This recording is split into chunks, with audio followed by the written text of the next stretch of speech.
Srbija vesti dobrodošli.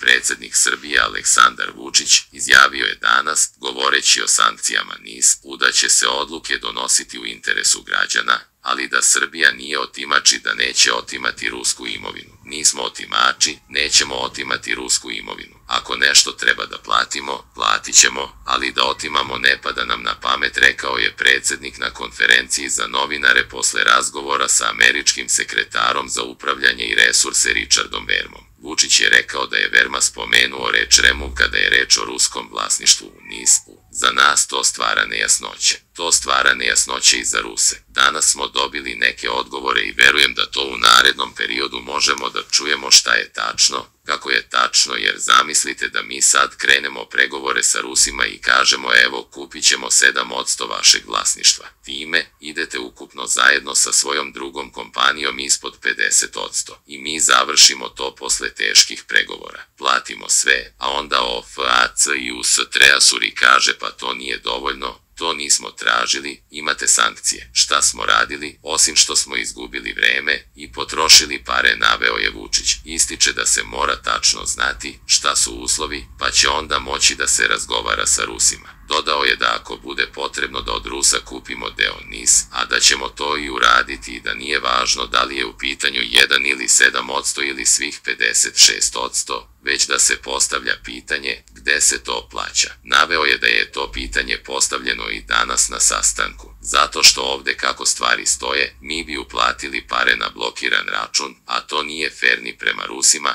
ni prema nama, a mi hoćemo da budemo fer. I to je pitanje na koje očekujemo odgovore u narednom periodu, da bismo mogli da se obratimo ruskoj strani. Jer ne znam šta da tražim, ne znam šta da kažem. Tako da verujem da ćemo to u narednih 7 dana da rešimo, rekao je Vučić odgovarajući na pitanje novinara šta su nam sledeći potezi i šta će uraditi. On je dodao da Srbija nije meta američkih sankcija, ali da će nam to biti slaba uteha. Ruse će mnogo više pogoditi neke druge sankcije nego ove, rekao je predsjednik, dodajući da su američkoj delegaciji postavljali konkretna pitanja, kao i da u narednom periodu očekuje odluke i u pisanoj formi. Molio sam da nam rokovi budu fleksibilniji. Pitanje je da li će nova administracija da ukine te sankcije ili ne. Problem je što će deo moći da se ukine, a deo će morati da prođe kroz kongres. Neće nam biti lako, ni jednostavno. Ono što je najvažnije biće nafte i benzina, rekao je predsjednik. Vučić je rekao da je dobio obaveštenje iz Azerbejdžana da u narednom periodu zbog problema koje imaju neće moći da isporučuju Srbiji svakog dana 1,7 miliona kubnih metara gasa. Dobio sam obaveštenje od naše azerbejdžanske braće i prijatelja da zbog više sile, zbog problema koje imaju, mi od danas više ne možemo da računamo na 1,7 miliona kubnih metara gasa koji nam je dolazio svakog dana, rekao je Vučić. Dodao je i da nije sigurno i nije jasno koliki je procenjeni timeline za povratak gasa. To znači da ćemo od danas početi mnogo više i ozbiljnije da trošimo naše rezerve. Sada se ispostavilo da je pametno što smo i pre 2 godine i pre godinu popunjavali naše rezerve i trošili pare na rezerve, kazao je Vučić. Dodao je da se nada da će Azerbejdžanci za mesec, 2 uspeti to da poprave i ukazao da će, ako se to ne desi u naredna 4 meseca,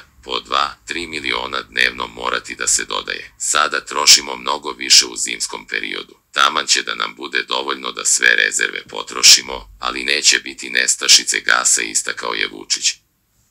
Istakao je da se će sa Vašingtonom pokrenuti temu strateškog dijaloga. To nije nešto što će verovatno rešiti dijalog, niti rešiti sve probleme i nesuglasice, posebno po pitanju Kosova i Metohije, ali otvara značajne i velike mogućnosti za sve buduće vlade u Srbiji i sve buduće administracije u Sjedinjenim Američkim Državama. Za njih smo mi mala zemlja, ali verujem da i to što su po prvi put pokazali interes da otvore strateški dijalog sa Srbijom govori o tome da su se nekakvi odnosi između nas promenili na bolje, istakao je predsjednik Srbije. Naveo je da su izdvojili 6 sfera koje su veoma važne u tim razgovorima. Dakle, od međuljudskih veza, podrške proširenju kulturnih, obrazovnih, profesionalnih razmena, regionalnih inicijativa, trgovine, investicija, bilateralne saradnje, dobrog upravljanja, vladavine prava, energetike i, kao što je rekao gospodin Verma, mi smo u septembru potpisali sporazum o strateškom partnerstvu u energetici i želim da vas obavestim da je u toku izrada plansko-tehničke dokumentacije za 1 gigavat solarnih panela, rekao je Vučić. Naglasio je da je izglasavanje ove ratifikacije u Narodnoj skupštini važno da bismo mogli da otvorimo dalje razgovore oko Đerdapa 3. To su krucijalni objekti i stvari značajne za energetsku budućnost Srbije, naravno i pitanje odbrane i bezbednosti, koje su od najvećeg značaja, ukazao je Vučić. Zamenik američkog državnog sekretara za upravljanje i resurse Richard Verma izjavio je danas da je sa predsjednikom Srbije Aleksandrom Vučićem razgovarao o uvođenju sankcija protiv entiteta u koje je uključena Rusija kao vlasnik, ističući da je to upereno protiv Rusije, a ne protiv Srbije. NIS je jedna od 2000 firmi. Cilj je da se iz njih ukloni vlasništvo Rusije u vlasničkoj strukturi i pričali smo sa predsjednikom kako da ovu promjenu vlasničke strukture uvedemo. Neće biti nikakvih ekonomskih posljedica po Srbiju ukoliko se ukloni rusko vlasništvo u firmi, rekao je on. Kako je rekao, očito je da Rusija ne ulaže u budućnost Srbije, jer se to pokazalo, s obzirom na to da ona profite koje vadi iz NIS, a ne koristi za to. Promenivši vlasničku strukturu pomoći će da region ima više mira i pomoći ćemo kao partner da Srbija unese raznovrsnost u svoje energetske izvore i da bude nezavisna u tom pogledu, rekao je Verma.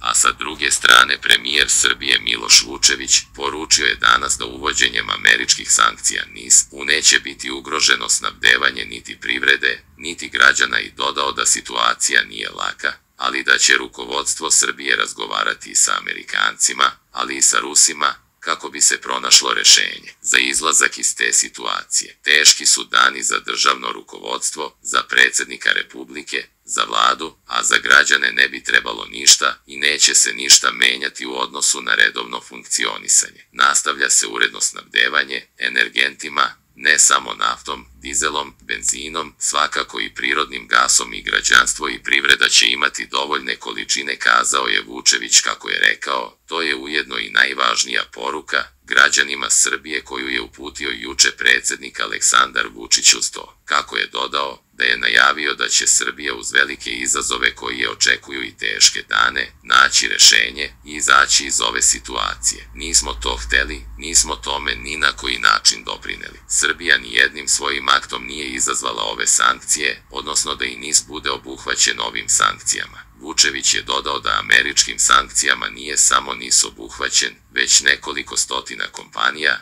pojedinaca, banaka, osiguravajućih kuća, odnosno svi oni koji su na neki način uključeni u energetiku Ruske federacije. Premijer navodi da će rukovodstvo Srbije u narednim satima i danima dobijati i dodatna pojašnjenja od Amerikanaca i ističe da je tu bitna svaka zapeta, svaka tačka, svaka reč, rečenica kako ne bi bilo proizvoljnog tumačenja. Ističe da mora da se dobije potpuna sinhronizacija svih onih postupaka koje država Srbija mora da sprovede u narednih 45 dana, kako bi, kako kaže, spasili ne samo NIS, već i sačuvali našu državu. Kako je naveo, dok traju razgovori sa Amerikancima, u smislu preciziranja šta sve paket sankcija znači, istovremeno se mora voditi dijalog, kako navodi, sa prijateljima iz Rusije, da bi se pronašao najbolji način da se ova situacija prevaziđe. Vučević je, navodeći da se za 10 dana menja administracija u Vašingtonu, kazao da se ove sankcije uvode u predvečerje odlazeće administracije i dodaje da se očekuju i razgovori sa predstavnicima novog predsjednika Donalda Trumpa. Premijer navodi da je manevarski prostor Srbije sužen, a da su crvene linije naše države te da Srbija ne sme da bude moneta za potkusurivanje velikih sila. Mi prosto moramo da se sklonimo sa tog stola i da izbegnemo da smo uopšte u nekim velikim geopolitičkim razmiricama, što nije lako u ovim geopolitičkim okolnostima, ali mi poštujući jedne i druge i treće i pete, moramo i vodimo isključivo interese o Srbiji i našim građanima.